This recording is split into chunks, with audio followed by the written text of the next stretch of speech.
The rain had set in for the afternoon, the good steady kind that means to stay a while, drumming softly on the kitchen window and turning the whole gray day into an excuse to stay indoors. And so Marta had decided that today was a soup day. She said it the way you might announce a small holiday, standing at the window with her hands on her hips, watching the rain come down over the garden. A soup day, she said again, with satisfaction. And her granddaughter Ellie, who was 8 and who had been drawing at the kitchen table and wondering how to spend a shut-in afternoon, looked up and understood at once that something good was about to happen. For a soup day in her grandmother's house was a particular and wonderful thing. It meant the whole afternoon in the warm kitchen and the windows going soft with steam, and best of all, it meant the soup. Grandfather's soup, the one he had always made. There was a whole language to a soup day, and Ellie had learned it long before she could have explained it. It began with her grandmother saying the words, and it went on with the fetching of the big pot down from its high shelf, the one that came out for nothing else, and the pulling of the good vegetables from the cool of the pantry, and the long, slow filling of the afternoon with warmth and steam and small tasks done together. On a soup day, the rain outside stopped being a disappointment and became, instead, a kind of blessing, a good excuse handed down from the sky, giving them leave to do nothing all afternoon but be together in the warm and make something good and make it slowly. Ellie's grandfather, Bruno, had been gone a little more than a year now. She still missed him in the sudden way that grief comes to children all at once and then, mercifully, gone again like a cloud crossing the sun. But she found that she missed him most of all on the rainy days, because the rainy days had been his. On every gray afternoon, for as long as Ellie could remember, her grandfather had stood at this stove in his old cardigan and made his soup, humming to himself, in no hurry at all, and the whole house would fill slowly with the smell of it, and you knew, wherever you were in the house, that all was well. He had never written a recipe down.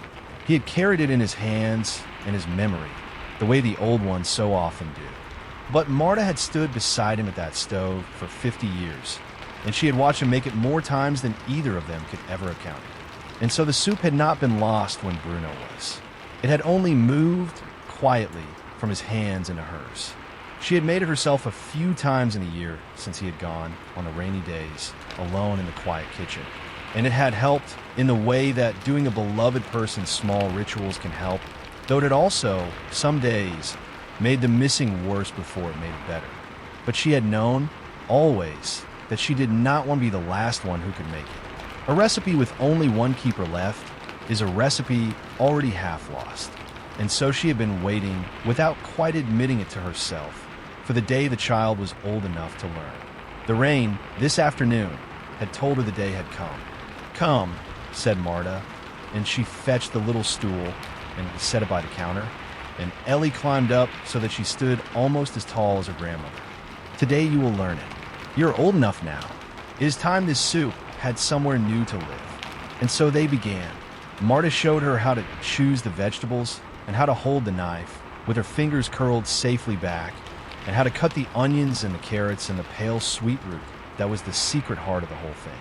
She was patient in the way that only grandmothers are patient, letting Ellie do it slowly and clumsily, and herself, rather than reaching in to do it quicker.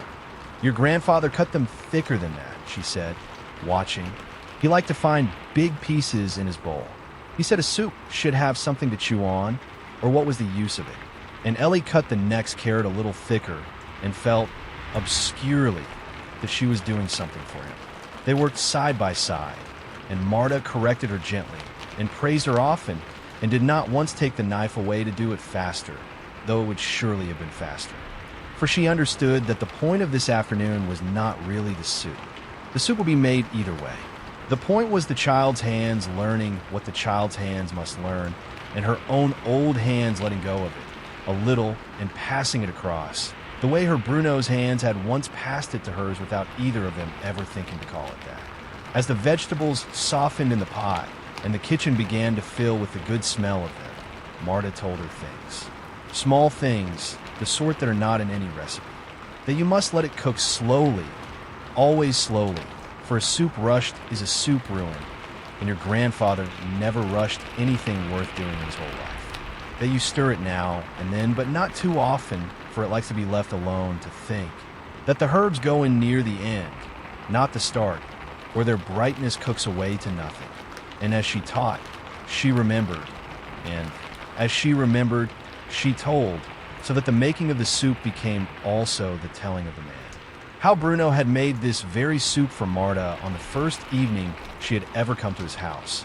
A nervous young man trying to impress a girl, and had burned the bread entirely, and served it anyway, and she had married him regardless. How he had made it for Ellie's mother the night she was born. How he had carried a pot of it, once, through the snow, to a neighbor who was ill and living alone, and never mentioned that he had. He had made it on the good days and the hard days both, for a wedding and for a funeral, for the birth of a child and for the quiet of an ordinary Tuesday when there was nothing at all to celebrate, except that the people he loved were under his roof and warm. That Marta thought was the truest use of it, not the great occasions, the ordinary ones, the simple daily work of keeping the people you loved fed and warm, and certain that someone was thinking of them. Bruno had understood that better than anyone she had ever known.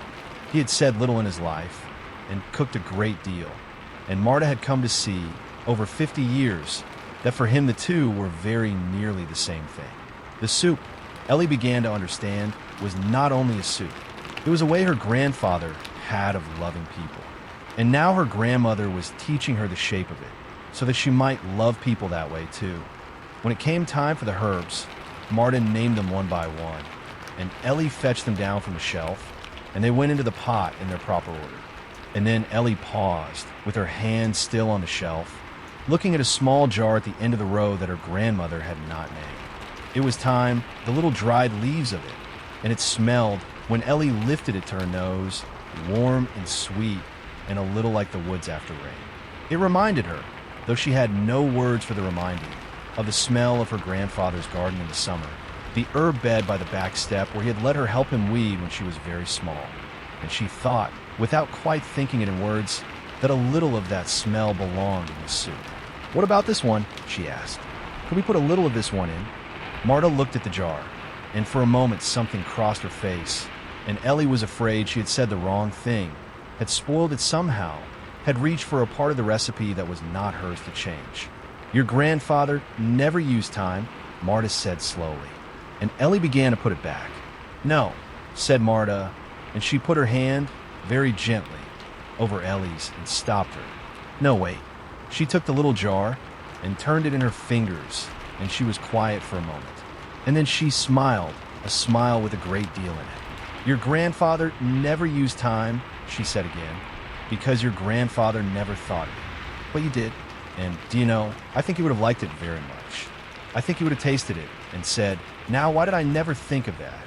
All these years.'" She uncorked the little jar, and she held it out to Ellie. "Go on," she said. "Put it in. A pinch. This is how a recipe stays alive, you see, not by staying exactly the same forever. That is how a recipe dies, kept behind glass, afraid to be touched. It stays alive by being handed on, and each pair of hands that takes it adds one small thing of their own, so that it grows and changes and carries a little of everyone who ever made it." Ellie took a pinch of the thyme and held it over the pot and let it fall. They let it cook the rest of the way slowly as it liked, while the rain kept on at the window and the afternoon went soft and golden at the edges. And when at last it was ready, Marta ladled it out into 2 bowls, the good deep ones, and they sat together at the table and ate it, the grandmother and the granddaughter, on a rainy day in the warm kitchen, exactly as the old man had loved to do. And it was his soup. It was entirely his soup, the same as it had always been, carrying the whole long warmth of him in every spoonful. And it was also now a little bit Ellie's soup, with the small sweet thread of the thyme running through it, the part that was hers, her one thing added to the long handing on. Marta tasted it, and closed her eyes a moment, and nodded. "Better," she said softly. He would have said so too. Ellie ate her whole bowl, and then a little more, and she thought that she had never tasted anything so good, though she could not have told you how much of the goodness was the soup and how much was the afternoon and the warm kitchen and her grandmother beside her and the time that was her own small part of it. She thought that when she was grown and had a kitchen of her own, She would make this soup on the rainy days, and she would teach it to someone smaller than herself. And she would tell them about her grandfather, Bruno, who had made it first, and her grandmother, Marta, who had taught it to her, so that the two of them would go on living in it, a little, the way the taste of the time would go on living in it. Added once on a gray afternoon and never taken out again. And outside the rain came down, and inside the kitchen was warm, and the soup was passed on, and would go on being passed on, gaining a little and losing nothing for as long as there were rainy days, and people who loved each other, and someone willing to stand at the stove and stir it slow. Wherever you happen to be tonight, and whatever quiet task is keeping your hands busy, thank you for spending this little while here with us. Rest easy, and whenever you are ready, there will always be another story waiting.